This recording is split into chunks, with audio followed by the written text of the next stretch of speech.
Imagine a company so big that chances are you have already eaten or drunk something it makes today. Whether it is your morning coffee, a chocolate bar, bottled water, or even baby food, that's Nestle, the world's largest food and beverage company. But how did it start from one man's invention in Switzerland to dominating supermarkets across the world? And how has it survived despite endless controversies? Let's find out in today's video. The story begins in 1867 when a German pharmacist living in Switzerland, Henri Nestle, developed a powdered milk formula for infants who could not breastfeed. His invention saved countless lives at a time when infant mortality was quite high. He branded it with his family crest, a bird's nest, that still appears on Nestle products today. At the same time, in Switzerland, the Page brothers founded the Anglo-Swiss Condensed Milk Company. These two companies were rivals for decades until 1905 when they merged to form Nestle and Anglo-Swiss, the foundation of today's Nestle. Nestle's growth strategy was simple but powerful. Adapt products to local markets and acquire competitors. During the two world wars, demand for condensed milk and powdered products soared, and Nestle built factories around the world to keep up. Remember, Switzerland was famously neutral during the world wars.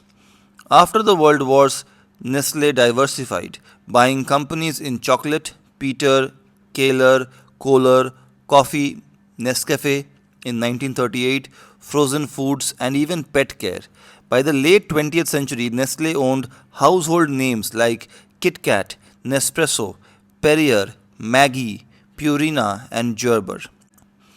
Unlike many of its rivals that focused on a single sector like Coca-Cola in beverages or Kraft in packaged foods, Nestle went broad. This global empire helped it survive crises and remain number one. Nestle faced stiff competition from the likes of Unilever, PepsiCo, Kraft Heinz, and Danone. Yet it stayed ahead by constantly expanding its portfolio. Coffee alone became a massive battlefield. Nescafe and Nespresso went head to head with Starbucks and other players, while bottled water put it against giants like Coca-Cola and Pepsi. But Nestle's global reach gave it an edge. Today it operates in almost every country of the world and employs over 270,000 people with annual revenues over 100 billion American dollars. Of course, Nestle's story isn't just about growth, it is also about controversy. In the 1970s, Nestle was accused of aggressively marketing infant formula in developing countries, discouraging breastfeeding and causing health problems. Understandably, a scandal that still haunts its reputation. Breastfeeding is the perfect food for infants, something which even people I know did not know not too long ago. In the 2000s, it faced criticism for its role in the bottled water industry, accused of over extracting water in drought stricken regions. Allegations of child labor in cocoa supply chains, environmental damage, plastic pollution, so many controversies.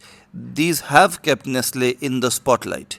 To its credit, Nestle has pledged reforms like sustainable sourcing, cutting emissions, and better labor practices. But some critics argue Nestle has not gone far enough. From saving babies' lives in 19th century Switzerland to controlling supermarket shelves worldwide, Nestle has become a global powerhouse. But its rise also raises a bigger question. How much power should one company have over the world's food supply? Love it or hate it, Nestle is not just a brand, it is an empire.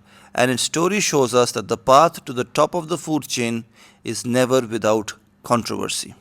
Let me know in the comment section which Nestle product do you consume the most.